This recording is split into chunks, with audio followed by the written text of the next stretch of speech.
Pelikula ni Daryl Yap na The Rapist of Pepsi Paloma, Demolition Job nga ba? Yan ang pag-uusapan natin ngayong araw po ng Martes, December 31. Pero bago yan ay umiling ako na pakisubscribe ang aking YouTube channel, pakiclick ang bell icon para una kayong ma-notify sa mga bagong video na ilalabas ko. At pakidamay nyo na din na i-follow ang aking Facebook page na Mega TV at ang aking TikTok account Nakaparokya TV. Maraming salamat!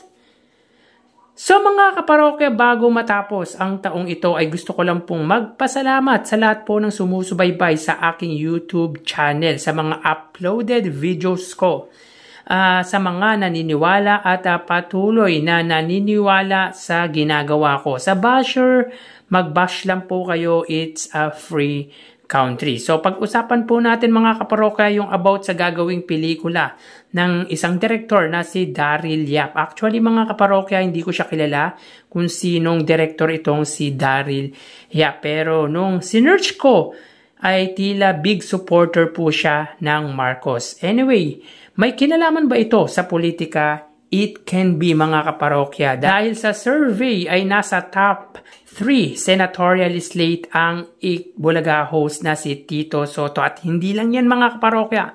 Pwede din itong maging demolition job against naman sa Pasig City Mayor Vico Sotto. Dahil when we say Pepsi Paloma, parang associated na po ang pangalan nito sa legendary trio. Dahil pilit na idinadamay ang Tito Vic and Joey sa pagkawala ng dating bold star or sexy star na si Pepsi Paloma, particular nga po sa rape case nito na sinasabi na ang Tito Vic and Joey daw ang may kagagawan.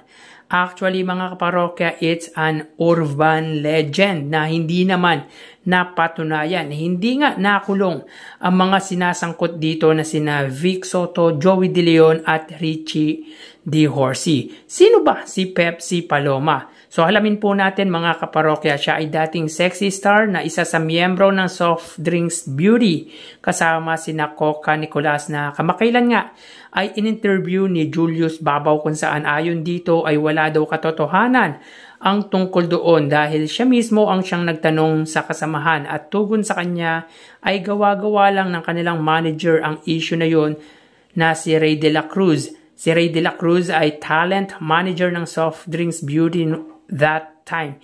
Isa din sa hinawakan nitong artista ay si Miss Rio Locsin. Dati itong ophthalmologist, doctor at barangay captain ng Quiapo, Maynila. Namatay si Dr. Ray De La Cruz hindi dahil sakit kundi binaril ito sa hindi malamang kadahilanan. Anyway mga kaparokya, very intriguing ang title ng movie. Dahil pwede naman ang buhay ni Pepsi Paloma or the life of Pepsi Paloma or pwede din ibang pelikula ang gawin nito, hindi yung ma-controversial kasi very timely sa election 2025 or midterm election sa darating na 2025 mga kaparokya. Kaya hindi maiaalis na ito ay isang demolition job para kay Tito Sotto at Mayor Vico Sotto. Sino ang producer nito mga kaparokya at pilit gustong gawin ang movie na ito? At bakit kailangan ganun ang title kung pwede naman yung hindi maintrigang The Rapist? Pwede naman ang Pepsi Paloma True to Life Story. Hindi yung naka-indicate po sa title ng movie yung The Rapist of Pepsi Paloma. So sa klase ng trabaho that time ni Pepsi Paloma, for sure naman mga kaparokya ay palaban ito. Hindi ito yung mala Catherine Bernardo na kailangang rapin pa. Hindi ko minamalit si Pepsi Paloma pero according to her friend Coca Nicolas when she was interviewed by Julius Babaw, nagkaroon daw ito ng tampuhan sa nanay nito and there was one time pumunta sila sa bahay ng nanay nito at hindi sila pinansin or hindi ito pinansin ng nanay niya. Nagkaroon ito ng depresyon at sabi ay nalulung daw sa pinagbabawal na gamot. Yan yung mga pwedeng dahilan kung bakit nagpakamatay or nagpapakamatay ang tao, ang depresyon or yung mga dumarating na problema. Yan ang pinakamahirap na sitwasyon ng isang tao, yung magkaroon ka ng depression dahil maraming papasok sa isip mo plus factor pa yung pagkalulong mo sa ipinagbabawal na gamot. Kung ni-rape ito, napatunayan ba sa hukuman?